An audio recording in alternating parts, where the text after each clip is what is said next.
Look, I'd like to point out something. I've been coming. This is my fourth tour to Australia, and Sydney, especially here, has been. We've had a few experiences even in the past, and I think one or two times even the players have reacted and have got into trouble in the past, and that's not because of the player. It is actually because of the way the crowd has been speaking, especially the people on the lower. What am I lower tier of the stands? They have been quite nasty. They have been hurling abuses as well.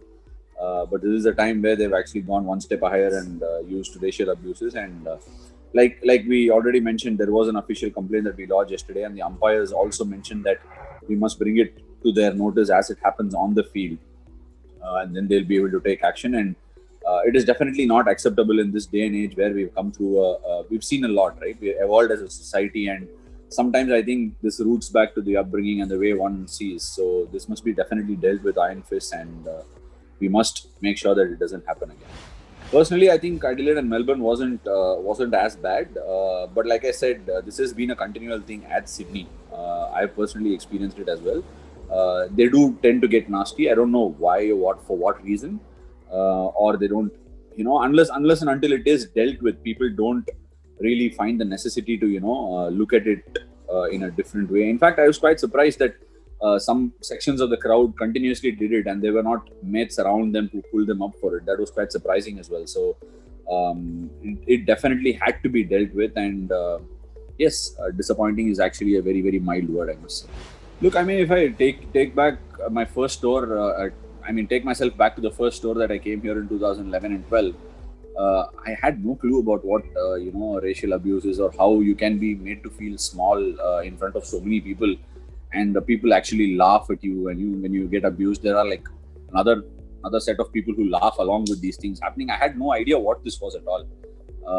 So it was quite a bit of, whenever you stood at the boundary line, you wanted to just run in another 10 yards to evade yourself from all these things. But as things have strode on and we've learned more and more on tours, this is definitely not acceptable. And even yesterday when Siraj brought it up, Ajinkya, Rohit and myself, we all got together and we went to the umpire and did report it. Nowadays the boys are much better equipped. Even like someone like Siraj, who's come in new, he does know that this is a line that someone cannot overstep, and even if it is from the boundary line, it's a wonderful thing, and it must be met the way it was met. And we must say that we were all quite happy that those people were. Look, I think just for clarification, it's already been made that punt will bat, right? I think the broadcasters are also made sure that it was announced. I think he will bat.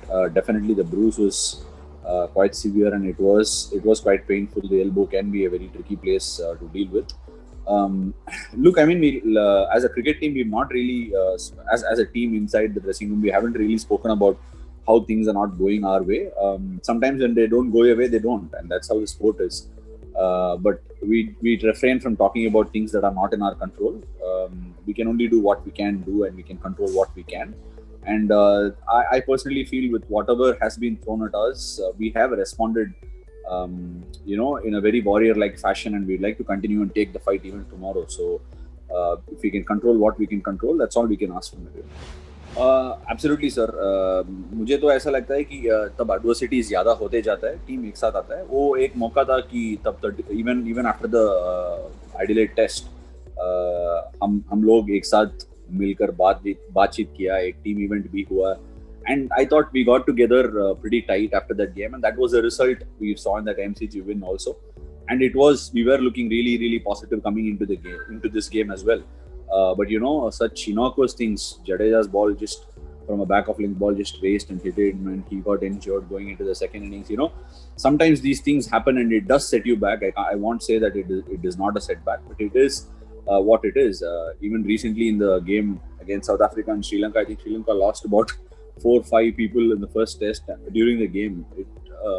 I think we haven't seen lockdowns. We haven't, put this body to so much of rest in the last 8 months.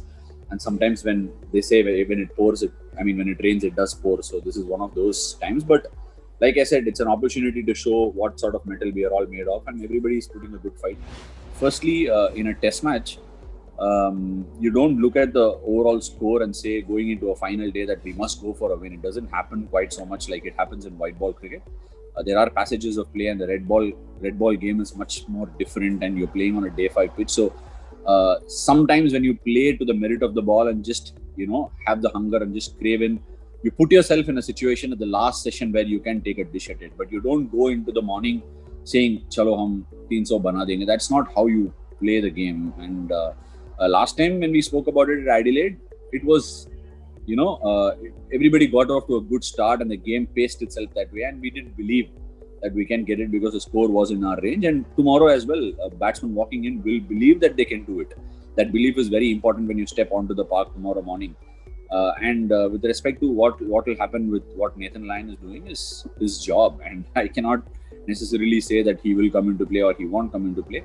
We will put ourselves in the best possible situation to play every bowlers of theirs with on merit of that particular ball, and not really think too much about a particular individual.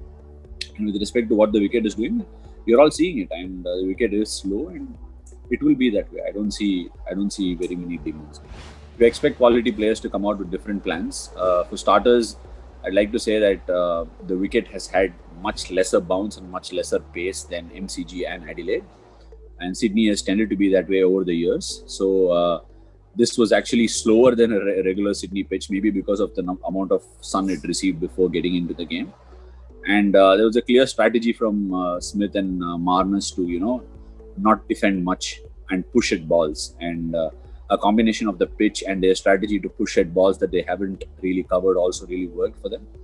But I definitely thought in the second innings I put them through much more pressure than what it was in the first innings, because the wicket was also a touch better than what it was in the first day. It is a duel that I'm completely enjoying. It is a wonderful battle. Steven Smith and Marnus, both of them are quality batsmen, and I'm happy that I got them out again in this innings.